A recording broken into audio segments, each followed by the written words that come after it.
would like some of your wisdom in a relationship question. Okay. Okay. So I've been married for 27 years. Oh, wow. And still married. Yeah, nice.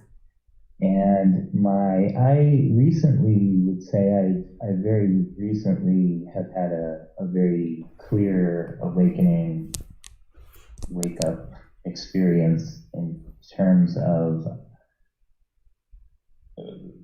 having a relationship with my being, my realizing that life is about being with myself and being aware of my thoughts and not being my thoughts. And I just kind of started this relationship of me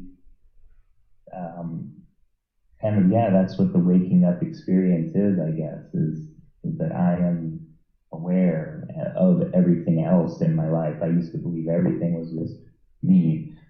My thoughts were me, so it's kind of getting out of that mental matrix. Yeah. So it's wonderful.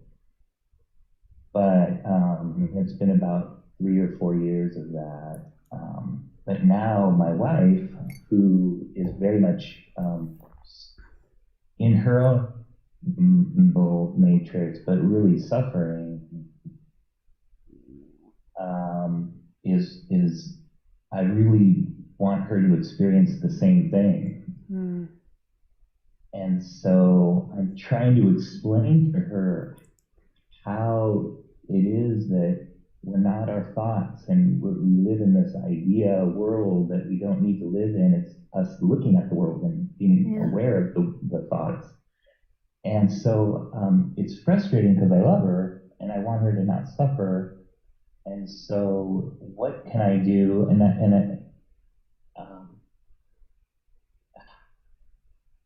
I feel like I'm obligated. I feel like I want her to wake up.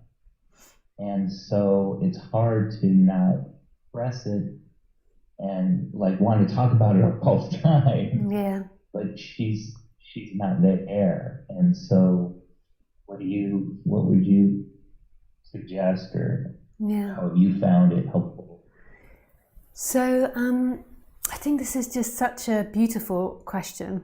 Like, I think a lot of people can relate to this, is that there is a waking up and there is a freedom that begins to transpire.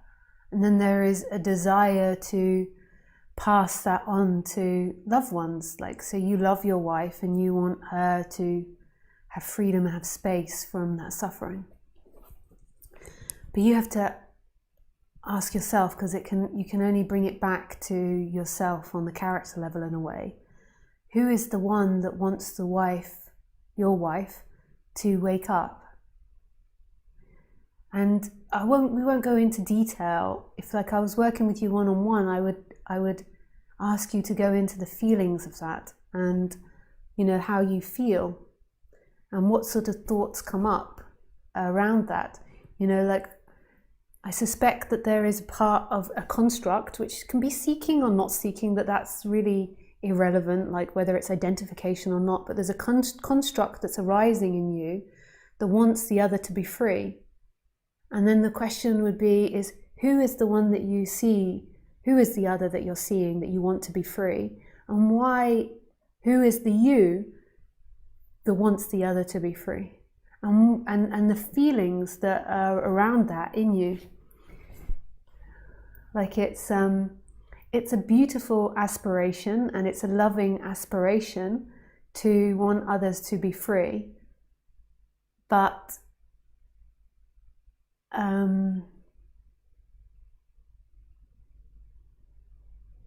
it also can be a very mental thing as well.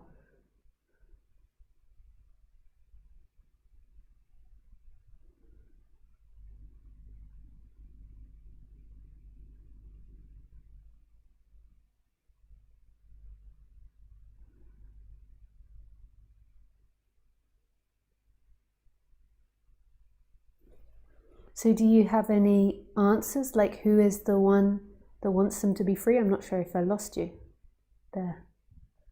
No, I'm thinking about that. I'm letting that sink in. Yeah, Like, yeah, totally. Yeah. um,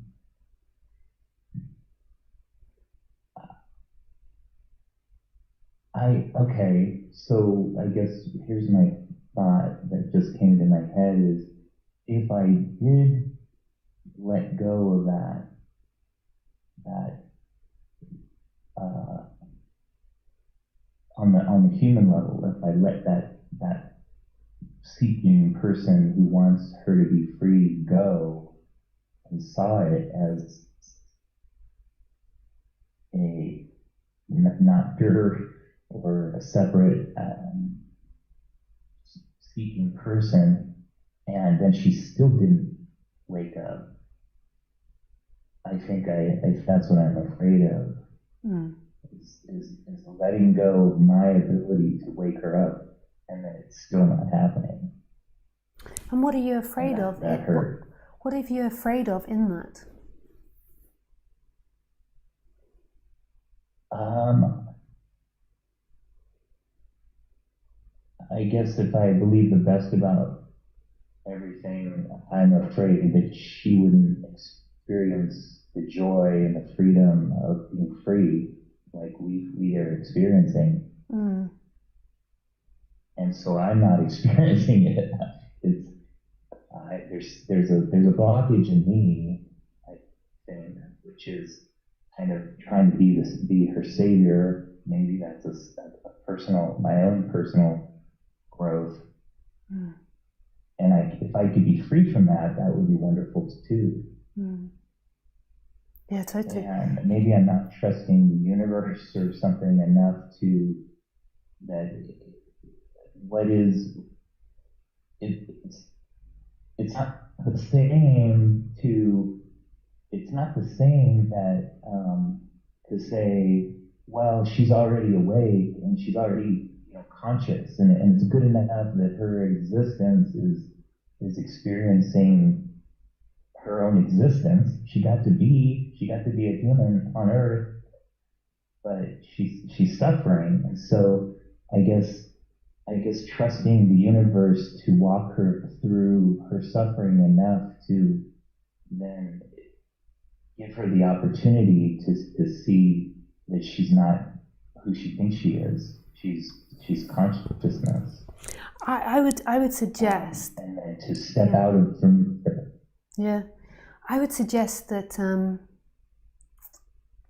it's most probably a lot deeper than that. In the sense of in your mental constructs. So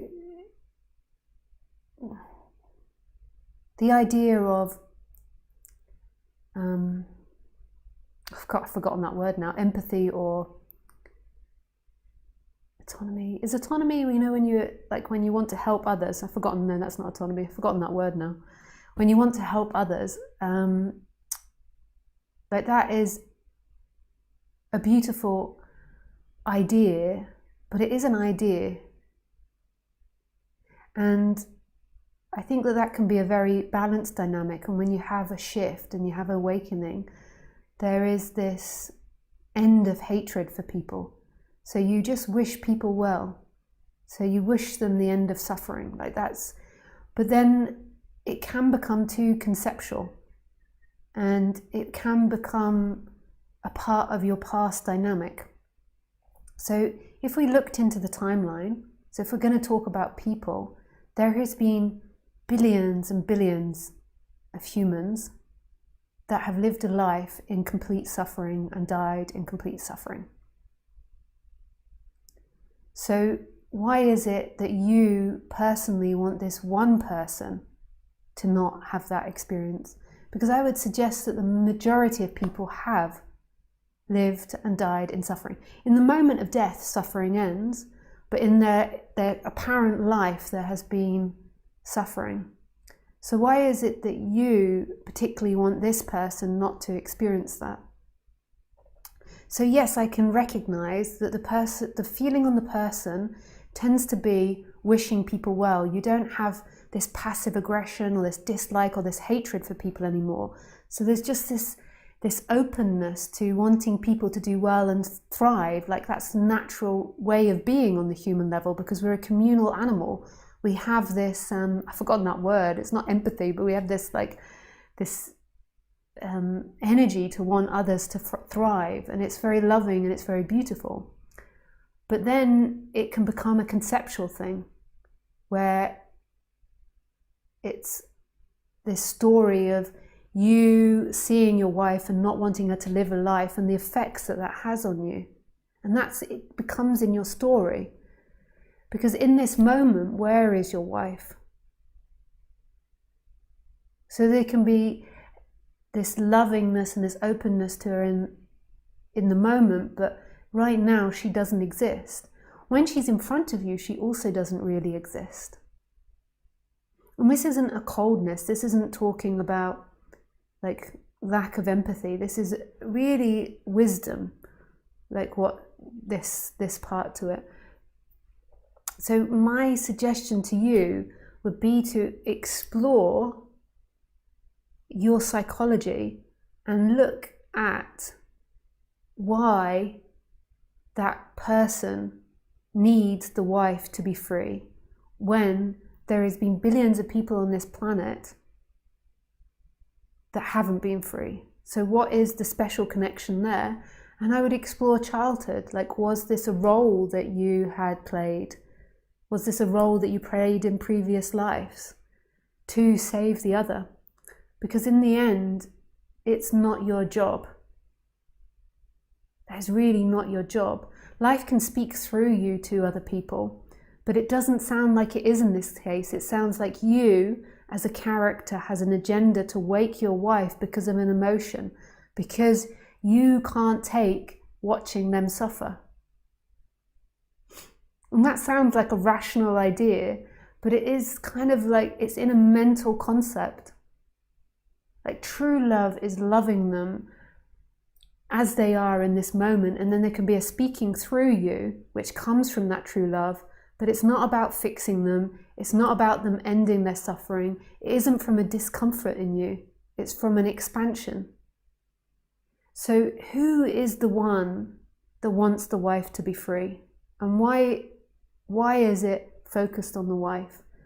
Because it's more than likely a story that's playing in you about your discomfort with seeing suffering in humans, which most probably be related to childhood or a previous life. That's seemingly something that arises a lot in the human world, is the suffering of other people. What is the role that you've played to your wife, to your other people? And this connection to, you cannot be happy and free until she is. That isn't true. It's horrible. It's really sad to watch people suffer.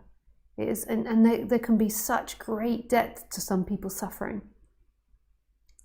But it doesn't take from what is. It doesn't take from the freedom of who you truly are in every moment. So, wow. Like who is it that wants that? Like, so you can be in front of your wife and she can be in deep suffering, and there can be a deep knowing of who you truly are, which is free. And then if life decides to use you as a vessel to speak to her, then let that happen. But it doesn't come from an emotion. It doesn't come from a wanting to reject her suffering in any way. Wow. It's painful, very, very painful.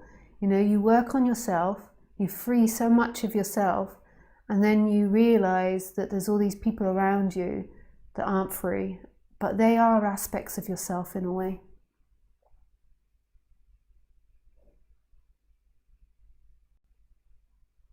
So fixing her is really a way of fixing myself, or relieving my own suffering. Yeah. So, Yeah. how would you suggest then that I would do that in a personal, my own personal times alone, or seeing how to see her when I'm with her or not with her? Yeah. So it's just then going to presence, but it's not you going to presence. There's a recognition of what's happening in the moment there.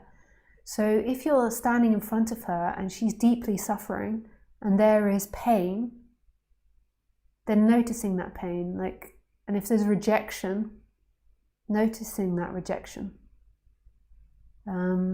If there is a wanting to speak to her to try to fix it, noticing that. So it's like a real presence to what's happening on the human. So on the human level, it's becoming very present. And simultaneously, so when there's not getting involved in helping her and doing all these things, recognizing also, which it sounds like it's been happening over the years, the freedom that is already here. That there is this deep freedom here already, beyond you. That's so still and perfect and rejecting nothing. And like sinking more into that. And when there is a more genuine, it will come from that. It will feel like it's coming from the emptiness, even though that sounds very dualistic. It won't be coming from the person that wants to fix her. I can have these dynamics. I call them old seeking patterns coming up sometimes with people, where I'm with close relations and I'm seeing them suffer, and then there is a dynamic in me, a rescuer character that comes up, wanting to rescue them, and it doesn't It's so work. funny because it doesn't seem like a rescuer character should be wrong. Like Yeah. the universe should be making rescuers. No, but it is. But even the rescuer that's made in its own image is not. Yeah, no. Not true. Yeah, it is not true. It doesn't, and that's where it's very cunning, because the rescuer does seem like it's like the altruistic. That's the word. It's like the altruistic. It's like the hero of the story, the rescuer. But there's this really amazing therapy. I've forgotten what it's called, and I've forgotten the inventor of the therapy. But it's this triangle. They draw this triangle, and on the triangle you have the persecutor, the rescuer, and the victim. And you learn in this therapy how the rescuer supports the persecutor and the victim.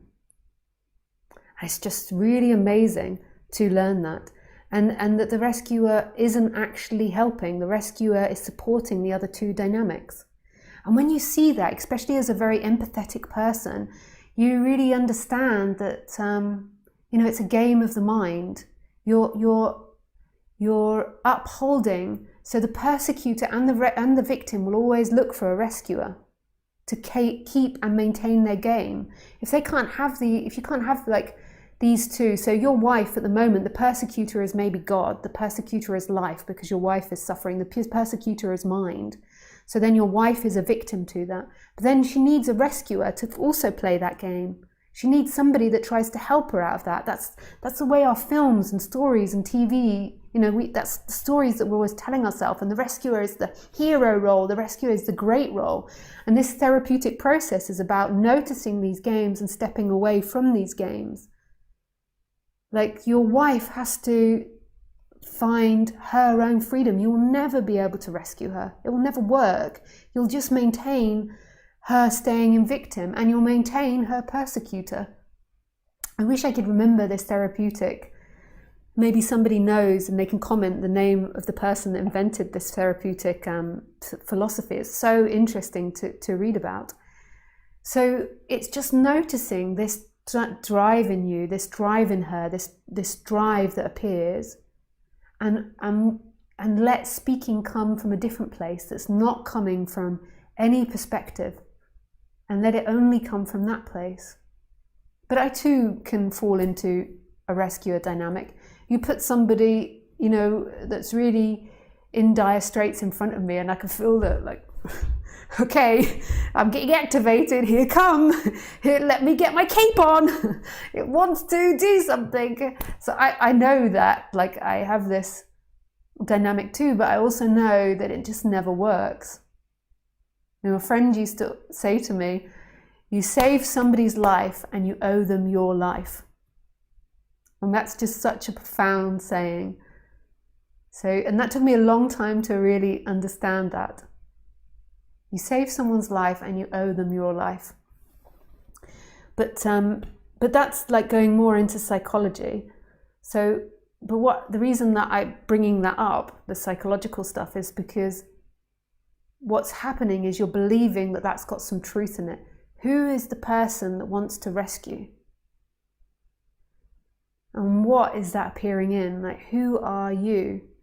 And going back to that spacious, expanded freedom that you are, and noticing that it's an abstraction of the mind, and that's okay, but it's not what you're really looking for. What you're really looking for is this moment, and that's what your wife is really looking for too. And you can't find it in the world of the persecutor, the rescuer, and the victim.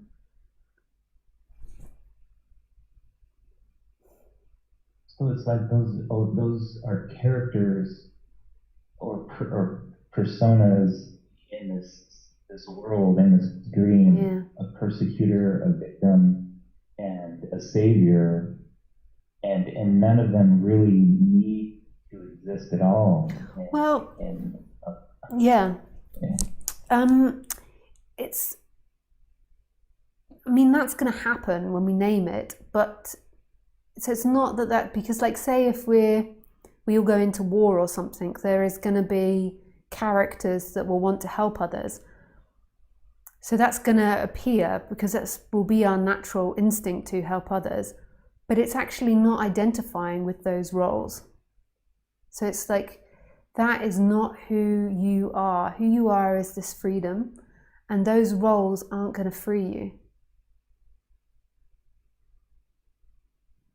And also then looking into, on the more human level, and this is the psychological level, why those roles appear and if they're actually healthy.